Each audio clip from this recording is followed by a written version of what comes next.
This is another exciting edition of our Climate Science on Tap, brought to you by Cascadia Climate Action and the Program on the Environment at the University of Washington.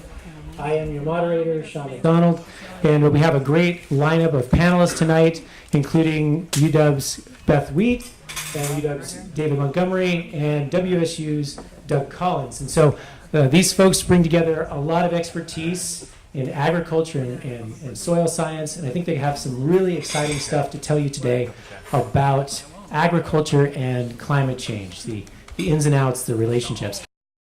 Without further ado, I'd like to introduce our first panelist and speaker for the night, Elizabeth Wheat. Wheat, yeah, that is her actual name. She didn't change it just for this. She's faculty in the Program on the Environment at the University of Washington. Beth has a PhD from UW, an MA in Education from New York University, and a BS in Biology from Union College. She's won numerous awards for her teaching and sustainability work, including the 2010 Excellence in Teaching Award, the 2018 Husky Green Award, and the College of the Environment's Outstanding Teaching Faculty Award, which she was just awarded today, in fact. Whoa. I know, right? And I have to work with her. Makes me feel bad about myself every day. Okay. In addition to teaching sustainability and agriculture courses at UW, she owns and operates Skyroot Farms, a 20-acre integrated animal and vegetable farm on South Whidbey Island. She literally bought the farm, right? I told you, I'm here all night, folks. In her spare time, Beth enjoys playing guitar, reading, and hanging out with family. And speaking of family, her family just got bigger over the last week. Her goat had 2 little baby kids. So, congratulations to Beth. So without further ado, let's hand it off to Beth Wheats.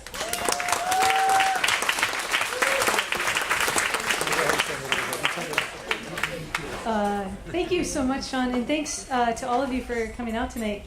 It's epic to stand in front of you all, and I have to start by saying that it's quite a thing to be here tonight and be speaking with David and Doug, because the two of them are like my intellectual heroes, right? These are 2 folks who actually study and write about the kind of farming that I'm trying to do, and it's a real humbling thing to be able to be in an event that I'm also getting to speak at with these 2 folks, so it's an honor to be here. When I teach at UW, I often start out my classes with a poem, because I tell my students that it's a good thing to start class with a poem, because poetry can help us interact with an idea or an element of thought in a way that's a surprise, right? Words can help us encounter something in a new way, right? And the goal of education is to make the world strange again, right? It's to help us reconnect with our sense of wonder.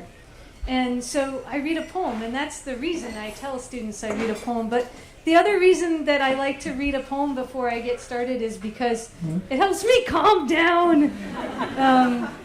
So I got here, and I had printed out a particular poem to read to you tonight, and I realized as I got here that I had left it on my desk.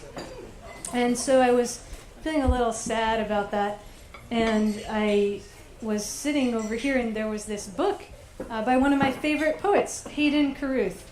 And so I picked it up, and I now have a terrific poem to read to you, and it wasn't the one I planned.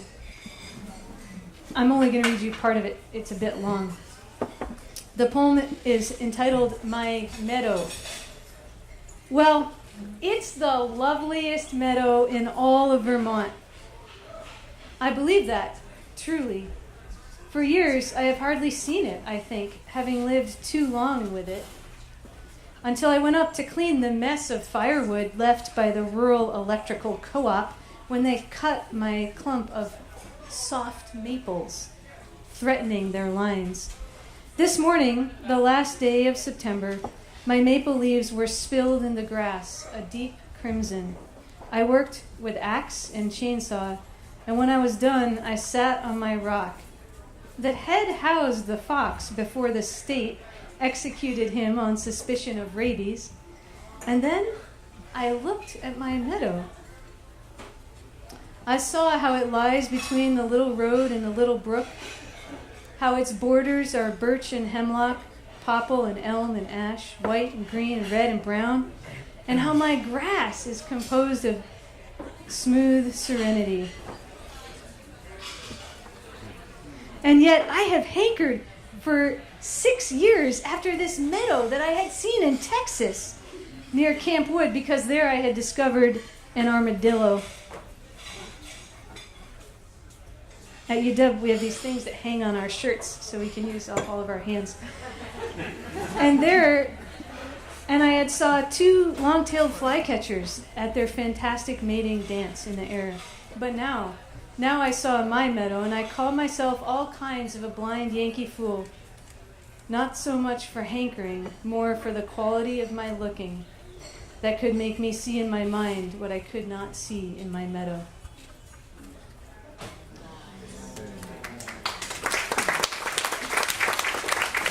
So we're here tonight to talk about carbon and to talk about climate change, and I'm going to do both of those things, I hope.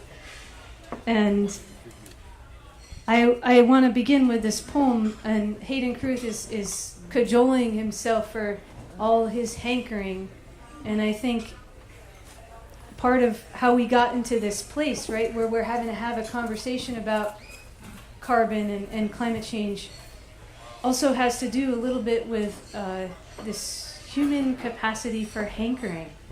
And I kind of want to ground our conversation in that idea that we can solve this carbon problem. Absolutely, we can solve it, right? But we also need to be thinking about how it is that we got here, what it is about what we do as humans that have driven us to this place of use and consumption and these cycles that I think are bigger than our carbon problem. So, without further ado, I will start on the carbon problem. So, my assignment for tonight was to talk to you all about the carbon cycle. And so we have this little slide here that talks a bit about some of the different things that happen in the carbon cycle. And we all probably know a lot about the carbon cycle, so I don't want to belabor this slide too long. There's a couple of big things I want to point out, right? In this slide, carbon goes up into the atmosphere and it also comes down. And then when it comes down, it gets sequestered in soil. It can come down and get sequestered in the ocean. But carbon is moving. It's a cycle. It's always been moving. This is this awesome thing about what carbon does, maybe in a cooler way than lots of other elements, because it can cycle through our very food, right, in the form of complex sugars, right? And then we can break that food down and we can respire and we can breathe that carbon out, right? So it's just an amazing, it has an amazing cycle. And so one of the things that's happened over time is that we've gotten pretty good at releasing some of the stored carbon that's deep in the earth in our fossil fuel reserves, and using that stored carbon, those complex molecules, breaking them apart to release energy to fuel our society.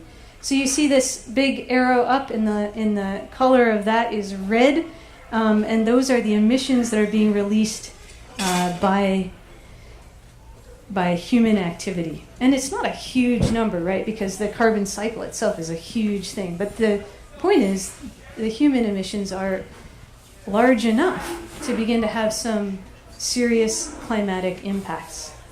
NOAA has put together this really incredible graphic about how carbon moves, and I think this graphic is just terrific.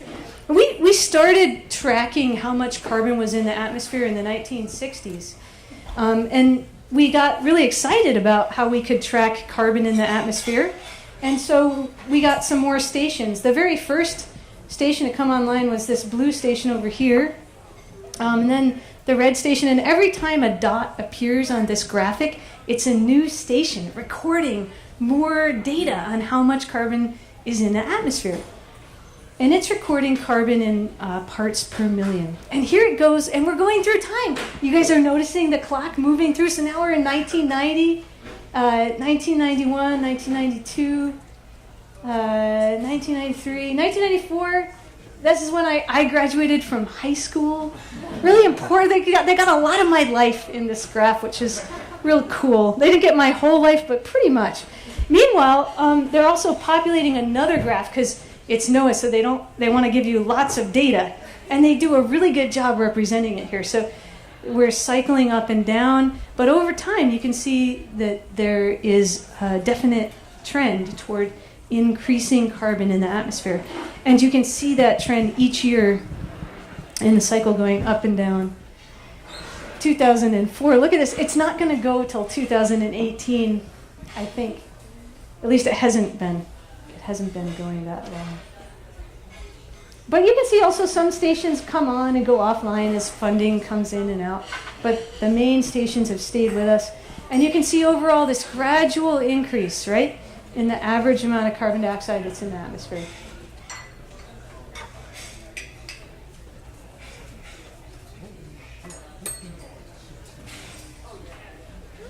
And this is real-time data. This is data that's coming in to us as we are going about our daily lives. Could you pause it for 1 second?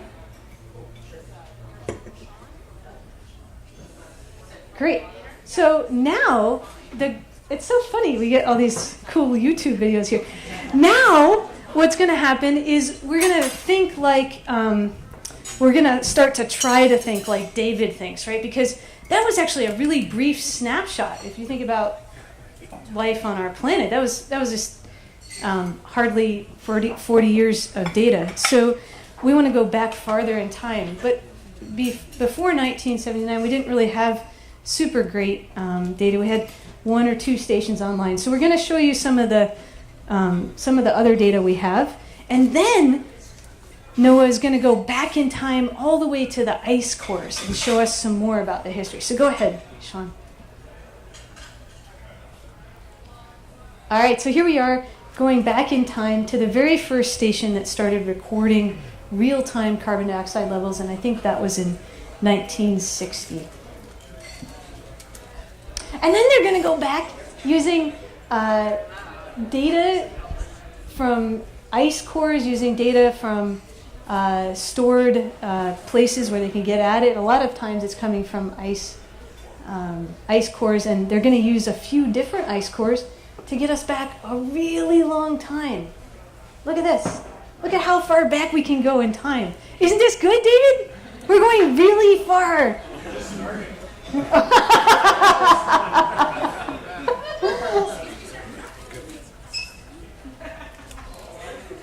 So we can go back a long ways in history, and we can look at the carbon dioxide levels. And you can see that they've fluctuated up and down for a long time. And this is epic. Isn't this awesome? Didn't Noah do a great job? So Noah did my whole talk for me tonight, which is great. Awesome.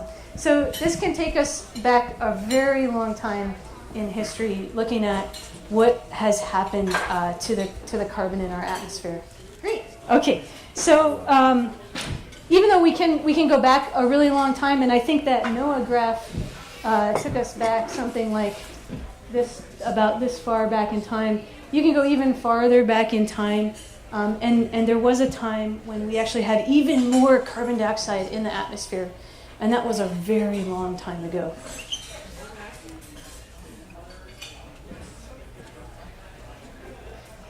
So it was, and that time was called the Paleo-Eocene thermal maximum, and it was pretty hot at that time, and it lasted a long time ago. So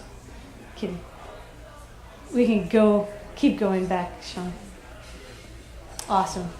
And so the point of the last few slides is to establish the case that we have had these fluctuations in carbon dioxide, and also that our current levels of carbon dioxide really are increasing.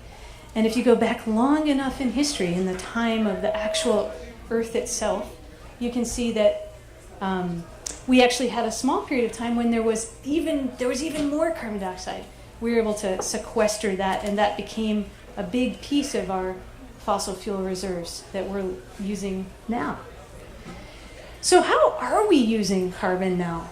So this is my next step, and I'm getting to the dirt part. Here's all the different ways we're using carbon, and we're having carbon emissions coming. Am I holding it too close? Is that the problem? Back out here, like this. Oh, close to my body. Closer to my face. Ah! Oh, it's my body that was the problem. So here we're looking at where do we release carbon emissions. 72% of our carbon emissions are actually released related to energy. But agriculture is a big element of how we release carbon. 11% of our carbon gets released through agriculture.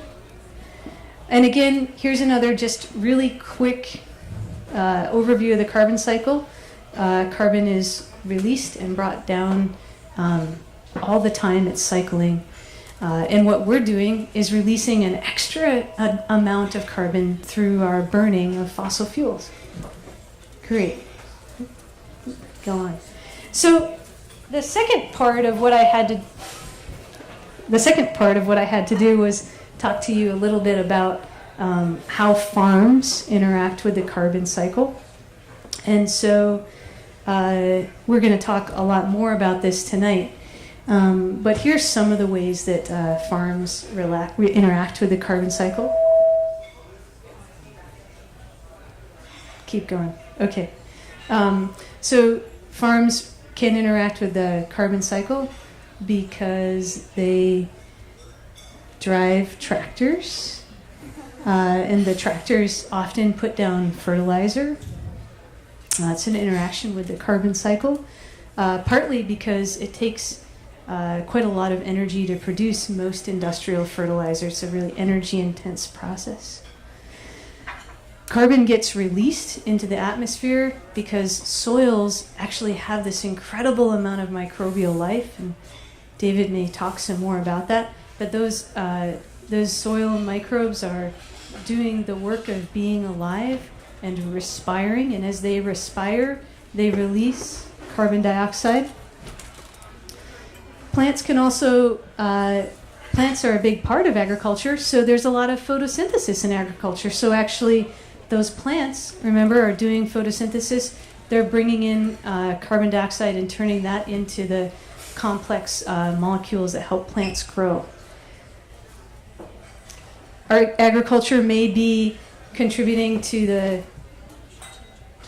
carbon cycle because agriculture releases a lot of methane. Cows release methane, fires release methane, compost can release methane. There's all sorts of different ways that we're contributing in our food production systems to the carbon problem.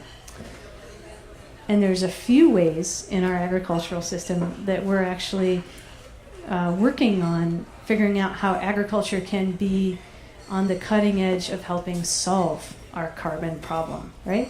So a lot of the processes that are working in this picture now are highlighting ways that agriculture releases carbon back to the atmosphere.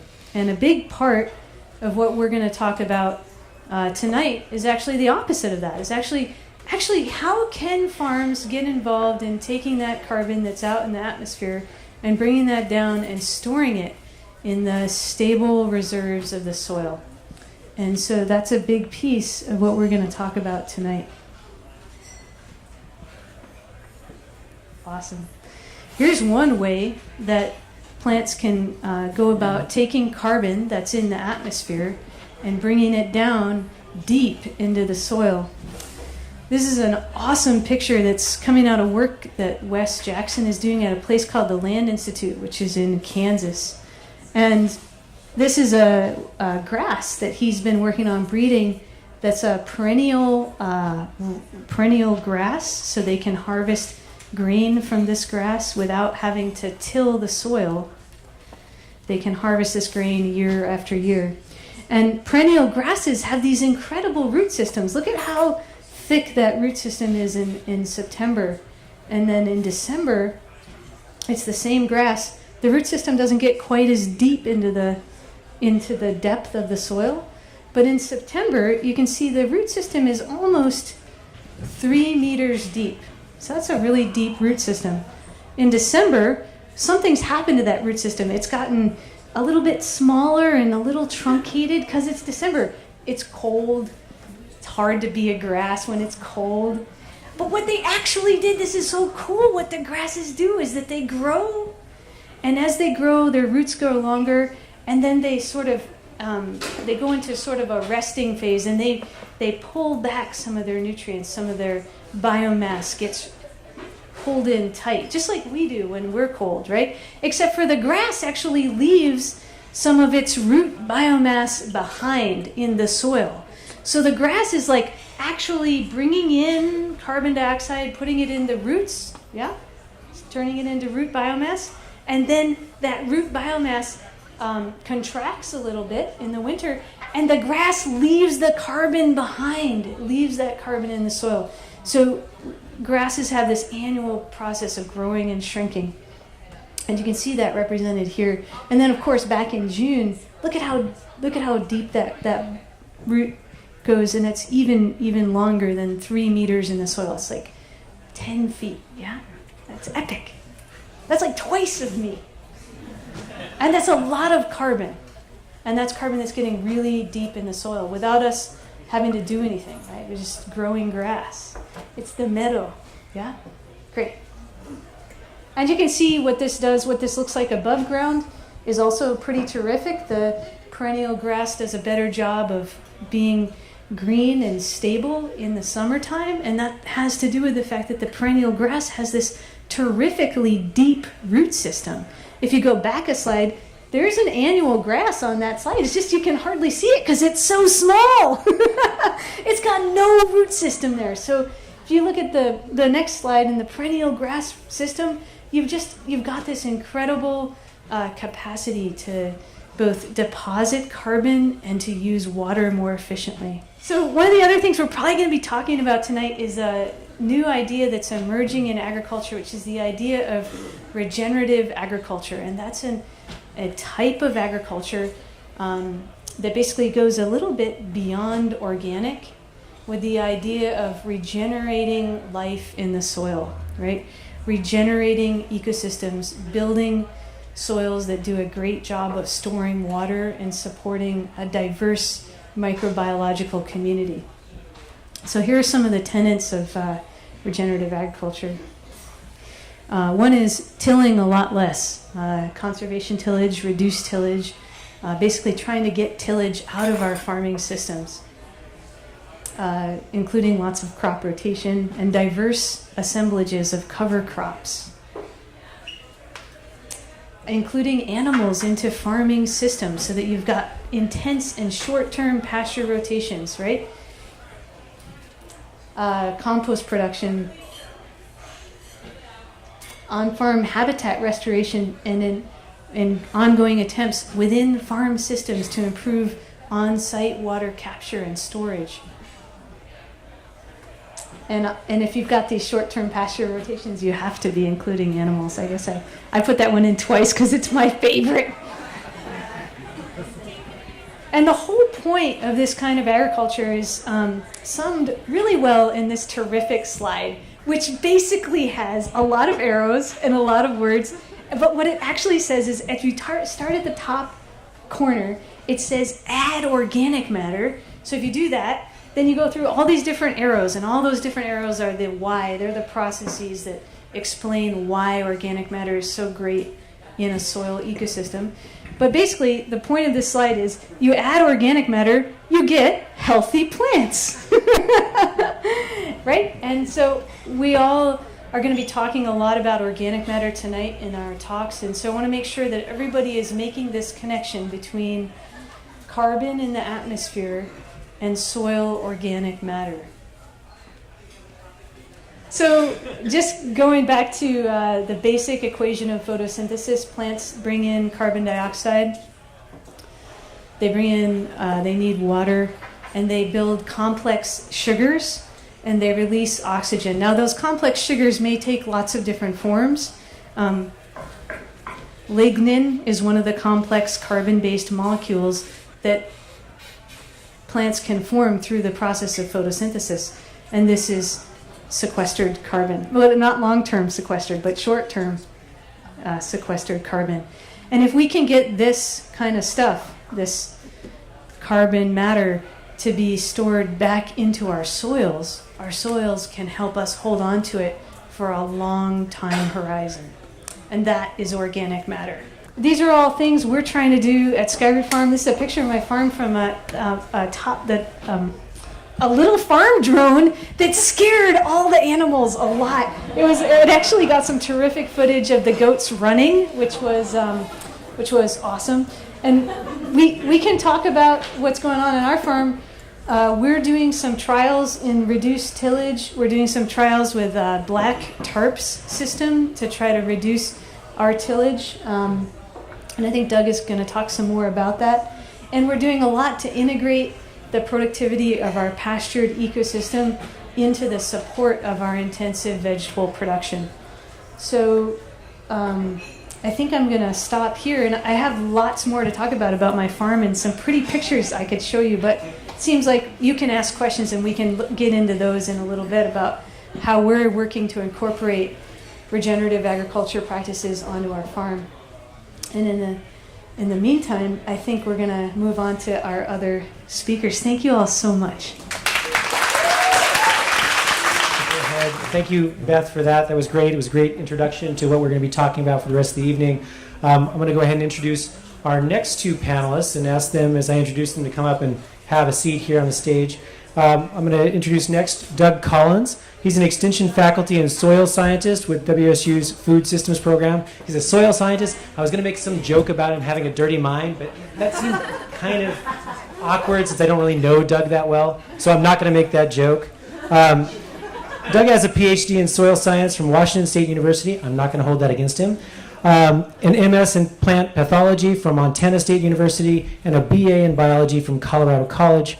His research and education programs focus on managing and monitoring soil fertility on diverse organic vegetable farms and evaluating soil quality in different vegetable cropping systems, including organic reduced tillage. Doug is also interested in soil variability across landscapes and biological indicators of soil quality. So let's give it up for Doug Collins.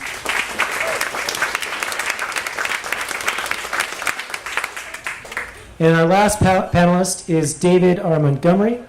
David studies the evolution of topography and the influence of geomorphological processes on ecological systems and human societies. He received his BS in geology at Stanford University in 1984 and his PhD in geomorphology from UC Berkeley in 1991.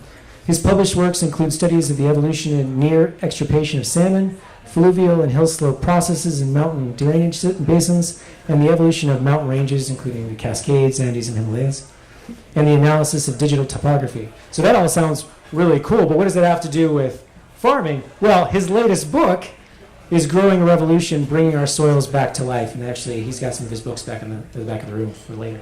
So let's give it up for David Montgomery.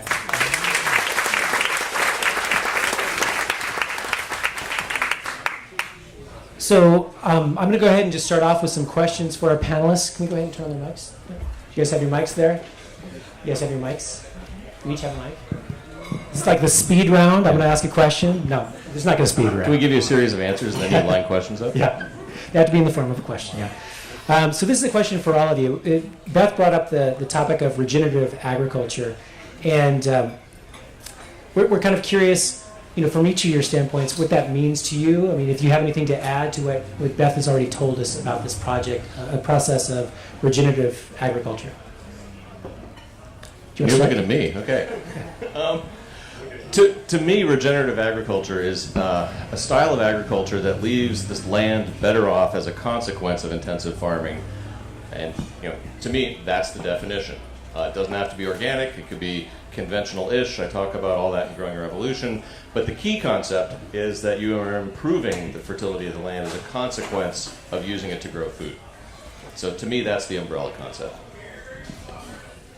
I'm going to go straight to the soil and just, essentially what David said, but also not losing soil. Some of our agriculture causes great erosion either by wind or water. So you definitely, and you can see the effects of erosion on farmlands that have been farmed poorly. You can see just losses of that really valuable topsoil. So at a minimum, not losing that topsoil, but I think it does go a step further than that, as David said. So not only not losing it, but actually increasing the topsoil and maintaining that productivity of the land for agriculture. You have anything else to add there, Bob? Okay. That's good. So, Doug, one of the things that Beth sort of mentioned, but she didn't go into any detail about, was this idea of biochar. And so I'm curious, what is biochar, first of all, and how can it be used in ways to improve crop yield and sequester carbon? Sure. Okay. So biochar is charcoal that's used in applied to the soil, and it has a lot of potential for mitigating climate change. And if you believe everything about biochar, then you would think you could basically do anything with it. But there's a lot of very interesting applications, and there is huge potential for it. So charcoal, so it's organic matter that's been pyrolyzed or decomposed through heat, and without the addition of oxygen. So this is going to be sort of a low oxygen environment, and you get this material that's very high in carbon, very high surface area. And then that can be applied directly to the soil, and it's going to then increase the surface area of the soil, the water holding capacity. There's a lot of interesting applications that people are looking at with biochar. It can be mixed in with compost, so co-composting with biochar. You can mix it in with fertilizers, so this surface area of the biochar will hold a lot of fertilizer component. And then that can, maybe you get a synergistic effect as opposed to just applying the biochar by itself, apply it with fertilizers. Washington State has huge potential for using and applying biochar. Just the capacity to capture wood waste that would otherwise be combusted into the atmosphere. So that's CO2 going straight into the atmosphere. So if you burn it in this low oxygen environment, you're going to lose some CO2, but you're going to hold on to a lot of CO2. And so that can then be applied to the soil and where it's more stable. There's been quite a lot of progress, I think, in understanding organic matter and thinking about organic matter over the last 20 years. One of the big things that we've been able to do recently is study organic matter in its natural environment. So looking at those different organic matter and how it relates with that, the mineral fraction, which would be the particles, the sand, silt, and clay that make up soil. So what this diagram shows is sort of way over on the left would be your soil, volume of soil. And the kind of spherical things in there, we call those aggregates. And what really controls how much carbon can be consumed by organisms and then released into the soil is microbial activity that Beth talked about. So when you have this tight little aggregate, bacteria and fungi cannot get at that carbon. So an aggregate is going to be a conglomerate of sand, silt, clay, and organic matter held together tightly. And inside of that aggregate, it's protected organic matter. So what we're interested in, with this sort of, one of the things people are interested in looking at organic matter very closely is it stable in the soil? And will it stay there? And so what we have are kind of these aggregates. You can see on the bottom 3 panels there. And then, so you could say that carbon is stable in an aggregate until that aggregate breaks open. And then it's released, and you've exposed more surface area to microorganisms. You've exposed that carbon, and they can decompose it, and they will decompose it, and then it's basically going into the atmosphere. 2 other fractions up above that, you have some carbon that's bound very tightly to the surface of clay particles especially. So all the surface area in the soil is primarily created by clay. They're really fine particles of soil. And so we call that mineral-associated carbon. And this is actually very stable carbon. Residence time of hundreds of years, 10 to hundreds of years. And so microorganisms are not able, there's such a tight binding between the surface of the clay and organic matter that organisms are not really able to get at that material. And then the other pool of carbon would be this particulate carbon. So this is larger pieces of carbon. As carbon is introduced into the soil as manure or as cover crops or any plant biomass, it's large, right? You can see it, leaves. Those will break down into smaller and smaller particles. And they're sort of on their way potentially to being mineral associated. They might be bound in an aggregate. But there's this bit of carbon, and so that's kind of what we call the active carbon in the soil. It's this our particulate organic matter, and it's more available to organisms. So this material is kind of cycling rapidly. And I just wanted to show this because what's not shown on here is biochar, to come back to biochar. And biochar is kind of another pool of carbon, which is stable because there's, it's already been decomposed through pyrolysis. So if you add biochar in here, it's kind of not really going to be available to those microorganisms. There's not a lot of sustenance there. And so that has a residence time of a longer residence time, like 1,000 years. So there's this idea of taking biochar, putting it into, or taking wood materials, creating biochar, and you can also use grass and other materials, and adding it into the soil and increasing its, sort of sequestering some of that carbon. One of the interesting things I learned reading a little bit about biochar is, in relation to carbon, there's also some effects on nitrous oxide and methane, which Beth mentioned, so there's some potential there. Cows, I learned, produce about 500 to 600 liters of gas a day, which 6 to 8% of that is methane. So methane is another greenhouse gas, as well as carbon dioxide. And people have actually been feeding cows charcoal for quite a while. If ancient recommendations show you that if your cow's not feeling well, give them a little charcoal and I think a pint of wine or something as well. And so, but the study's actually shown that if you do feed biochar to cows, you reduce their methane emissions by 10 to 12%. So you literally can't do a lot with it.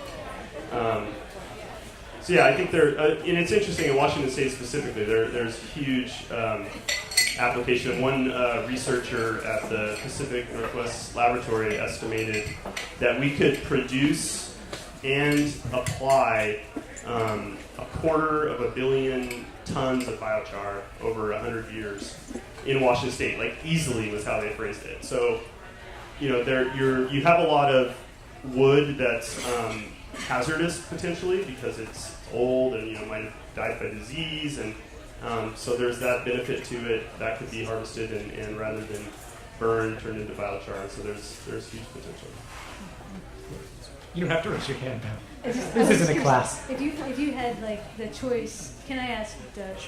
Yeah. Okay. If you had the choice between taking a pile of wood chips and turning it into biochar, or letting it sort of just compost on its own on your farm, just like, I don't know, maybe you want to do something really cool like hugelkultur with it or something like that. But would it be better from a carbon perspective to turn that pile of wood chips into biochar, or it would be equivalent to just let the pile of wood chips compost on your farm? I think from a strictly carbon perspective, it would be better to turn it to biochar. But one of the things here, as a soil scientist who works in agriculture and tries to help farmers produce crops and sort of make a living at this, there's a bit of a tension between, we kind of want that soil to work for us a little bit, and working for us means we want decomposition to happen. And like if you take a cover crop, it has carbon, but it also has nitrogen and sulfur and potassium in that crop. And if that crop never breaks down and is just completely sequestered, we're not going to get the nutrients from that. So we want this cycling to occur. And so your wood chip, if your wood chips helped you as a carbon source with some other material that you had, and you've got it, we don't want that some other nitrogen-rich manure you have or something to cause another problem. So that might be a good material for making a compost or something. So there is some tension, I think, between where organic materials are going to go, and do we want them all to be charred? Probably not. So, David, you're shaking your head. I'm wondering if you have anything else to That's add. because I agree with him. Oh, you just agree. All right. Yeah. So in your presentation, Beth, you mentioned this black tarp agriculture, and I'm curious about that because I have a blue tarp in my backyard. My wife said I'm trashy, but if I can convince her that it's for a good cause, then maybe she'll let me keep it. Can you guys describe this black tarp agriculture? I'll take a stab at it, and I bet you guys did good. So in small-scale vegetable operations, the default has been to prepare a bed by doing a little bit of tillage, and it's not always very heavy tillage, but a lot of times beds are prepared with a set of discs which cultivate the soil, and then a rototiller. And a lot of farms, like on our farm, we shape beds with a rototiller, so we get these kind of hilled up beds that define the bed and the path. But on our farm, we've been trying to reduce the amount that we're using the rototiller because we've been reading books like Growing a Revolution, but also because it's a huge expense of time and labor, and it brings a lot of weed seeds up to the top of the soil. Those weeds germinate, and they're what cost us as organic farmers. They're what cost us our time and our labor, and eventually the quality of our crops if we don't keep after them. So we can prepare a bed without using a tiller, and then we just have this bed, but it might still have some crop residue on it from the prior crop. So we could mow the bed, it has this residue on it, and then we can take a black tarp and set the tarp over the top of the soil for maybe 3 weeks or 4 weeks, and that organic matter that's there at the top will decompose into the soil. And when I take the tarp off, those beds will be pretty much ready for me to plant in. And all the weed seeds that were there at the surface of the soil, the really happy ones, the ones that were about ready to take off and go crazy, they germinated under the tarp and they died. And so it reduces our effort later on. Oculation, that's all I can say. And that's what we're talking. That's what tarping is, sort of in this field of just blocking sunlight. And I have not experimented with it. I think one of the issues is maybe scaling it up, the plastic. But I think on a certain scale, I'm very intrigued by it because I do a lot of work with reduced tillage, and weeds are limiting factor in order to reduce tillage organic. So. Well, so since we brought up tillage a little bit already, I wanted to have a question here for David. It said that between 50 and 70% of the carbon stored in the world's soils has been lost from land use and degradation. So I'm curious, since you wrote the book on soils, how do practices such as rotating crops, planting cover crops, using no-till agriculture, and use of soil amendments increase the carbon content of soil? And how might that impact agriculture and also our carbon system? Yeah, well, the figures you cited are probably high. I mean, the maximum I would say be willing to go is about half. And in the U.S., that number's about right. We've lost about half the organic matter in our soils. Globally, I think it's about the same. In terms of agricultural land taken out of production, it's probably a minimum of about a third globally. You can get higher estimates, but it depends on whose estimates you believe, what studies, and how you define degraded land degradation. But the problem with soil degradation boils down to really two things: losing the soil itself and losing the organic matter that feeds all those microbes and drives the nutrient cycling. So how do agronomic practices lead to loss of soil organic matter? There's really two really big ones, and one is tillage. And if you basically invert the soil and you pulverize it, you're oxidizing the soil, you're exposing that organic matter to a burst of microbial activity. Now, that can help with fertility in the very short run because you're getting a burst of nutrients into circulation to help your crops, but it draws down the organic matter, the batteries of the soil, if you will, over the longer run. So the idea of tillage, which is a very old idea, has contributed to the degradation of soils in societies around the world for a long time. The other one that really helps burn down soil organic matter is adding a lot of nitrogen fertilizer and stimulating microbial activity, and that basically, the nitrogen that's coming in, it gets combined with the carbon in the ground that's consumed by soil biota, and it can degrade organic matter over time as well.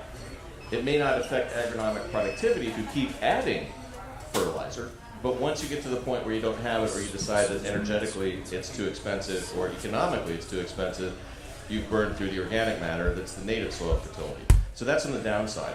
On the plus side, what can you do to actually rebuild soil organic matter? Well, if you think about the things you would do to rebuild fertility, by returning organic matter through either cover crops, composts, mulches, manures, things that are adding organic matter, that stuff breaks down, the microbes consume it, and the carbon that gets added and retained in the soil over the long run isn't the organic matter you add at the surface, it's the organic matter that the microbes produce. There's been a few studies that have documented that a lot of the increase in soil organic matter are the dead bodies of the microbes that help to break down the final decomposition product of all that organic matter. So if you think about farming practices to build up organic matter, carbon in the soil, it's basically things that can get more organic matter in the ground into the microbial ecosystem and really boost the pool of carbon that's in that. And that boils down to a lot of things that Beth put on the screen earlier. Disturbing the soil less. If you plow a field, it's basically like if somebody took a giant spoon and took the lid off of your house and went in and stirred all your possessions every year. It makes terrible habitat. A plow does the same thing to soil life, as often as you do it. And the analogy's pretty good. The first step, the foundation, if you will, for rebuilding soil organic matter, rebuilding the fertility of land, is stop plowing or cut way back on it. The second step is getting things that actually produce carbon that can get in the ground. That's where the cover crops come in, that's where composts and mulches come in. And there's lots of various ways to do it, but you're basically getting carbon into circulation. And the third piece is to don't grow the same thing over and over and over. Diversify the crops, and in part because plants will push out of their roots these things called exudates, which are sugars, proteins, fats even, out of their root system, to feed microbes that in turn metabolize those to produce compounds that help benefit the health of the plants. But if you have a diversity of crops, there'll be a diversity of exudates, which feeds a diversity of microbes, which means you're enhancing that whole microbial ecosystem. So those three components are sort of a foundation for a regenerative agriculture. Then you can add animals, and depending on the ecosystem that you're in, different styles of grazing may make more or less sense for building carbon. But the things that you would do to rebuild the fertility of the land turn out to be pretty much the same things you would do to park carbon in the soil. So whether or not you're talking about the climate or you're talking about feeding the world in 100 years, the steps you would do agriculturally boil down to those key things: ditching the plow, covering up with cover crops, growing a diversity of crops. Those three things define a philosophy that's 180 degrees from conventional agriculture of the 20th century, where we tilled a lot, used a lot of agrochemicals, and tended to plant one or two crops. So it's a different way of thinking about the land as a way to increase organic matter. There's one other comment I'll make about soil organic matter, and that is even the stuff that cycles fast is valuable for carbon sequestration, because even though it may only have a 3-year to maybe a 30-year life cycle in the soil, if you think of the soil as a reservoir for carbon, the way that like a dam on a river is a reservoir for water, if you raise the height of that dam on a river system, you're going to get a bigger lake behind it. You'll increase the storage in the reservoir, even though the same amount of stuff is coming in as is leaving past the dam. The flux stays the same, but you increase the storage. Changing our agricultural practices can do the same thing to even the rapidly cycling part of soil, of carbon in the soil, by increasing the reservoir capacity. So those same carbon molecules may not be there for 100 years, but you have more of them there more often for 3 to 30 years, which adds up to an equivalent change in storage. A bit of a technical detail, but it's one that I think is worth bearing in mind in soils, because the more carbon we can put in, even over the short run, can act as a bridge for the next few decades. Really interesting. We've been talking about soils, but when we talk about climate change, we oftentimes think about the temperature of our terrestrial environment. We don't think as much about what's going on in the marine environment, because one of the big issues in the marine environment is ocean acidification. I know that you're involved with a project dealing with blue carbon and growing kelp that would then help mitigate for ocean acidification. Can you talk a little bit about that? Yes. I have a couple of slides. You can throw up some carbon slides if you want, or kelp slides. But for a lot of generations, especially in places where they basically destroyed their soils, like Ireland, They have been bringing up oceanic nutrients from, bringing nutrients and carbon from the ocean and applying it onto their fields. So I happen to be in the office where I work, and someone from the Washington State Sea Grant happened to be in the office. And she mentioned that they had a really big problem. Like, they were going to be harvesting and they were going to have something like 15,000 pounds of kelp. And this was a really big problem for them. So I just put my farmer hat on and I said, wait, tell me again that you have a kelp problem? Because I have some ideas. And it turns out that where they're growing this experimental kelp farm in the Hood Canal is actually very close to where my farm is on South Whidbey Island. They're growing kelp in the ocean in order to actually try to grow mussels better. So the idea is, if you can grow the kelp, remember, kelp is doing photosynthesis the same way land plants are doing photosynthesis. They're taking in carbon dioxide, and when plants underwater take in carbon dioxide, that creates a locally depleted zone of carbon dioxide, which shifts the pH of the surrounding water. And is everyone following that? And it's carbon dioxide that's actually driving the ocean to become more acidic. So by bringing that carbon dioxide into the body of the kelp, they're actually doing this really cool thing, and it's a hyper-local thing. So it's not like they're solving the ocean acidification problem by growing this small amount of kelp. But the idea was, grow this small amount of kelp, and then maybe actually the mussels will grow better too, because it'll be a reduced, or it'll be a less acidic environment for the mussels to grow in. And so that was what the experiment was, but they ended up with all this extra kelp. And they've actually been working with Washington State to get a permit to be able to sell the kelp as sugar kelp, because you can dry it and you can eat it, and it's an awesome food source. So it's like, wow, food, and how cool, because that also connects back to carbon and ocean acidification, and that's like blue carbon, yeah? Because it's like coming from the ocean. It's dreamy. It's a really cool setup. So, but in this more immediate moment, the project had this problem with too much kelp to deal with. So they actually brought a barge, a great big barge, with all this kelp, and they brought 15,000 pounds of kelp to our farm. And we set up a little project with my agroecology class in the summertime. This is this great big man, Eric, who's like really strong and powerful. And he was a big help, because he was the driver of the truck.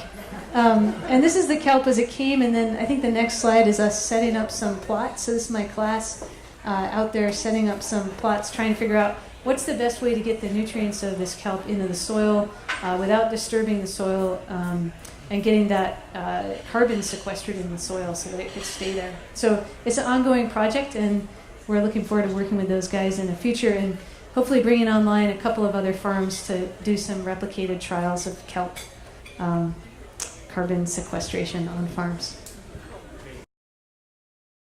Thank you so much, everybody. Let's give them a round of applause. David, Doug, Beth. Yeah, that's great applause for you guys. I also want to thank Naked City Brewery and Tap House for hosting this event. They do this for us free of charge.